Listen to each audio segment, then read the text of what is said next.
Hello everyone, welcome back to the Logging It channel. Today for this video of Logging It, I will be showing you how to log in Notion AI account of yours. So to begin the process, first thing is you need to open the Google browser on your PC and then click open new tab. There on the search bar you type in Notion.so and press enter. This will direct you to the official web page of Notion. Notion is a connected workspace where you will be able to work better, faster, and can utilize the time in a better way. So once you're at the official web page, you need to click on login over here on the right side. Click that. Now to log in, you can provide your email address, or you can also log in with your Google or Apple account. That is, if you have created your account with Google or Apple, or you have linked the account with Google or Apple. But here we're gonna go with the email process. So type in the email address, then click on continue with email.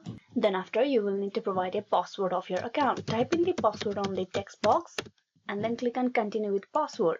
And just with providing the correct account credential, you will be easily logged in into the account of yours. This is how you can easily log in Notion AI account. Hope this video was useful. Please like and subscribe the Logging It channel. Thank you for watching till the very end.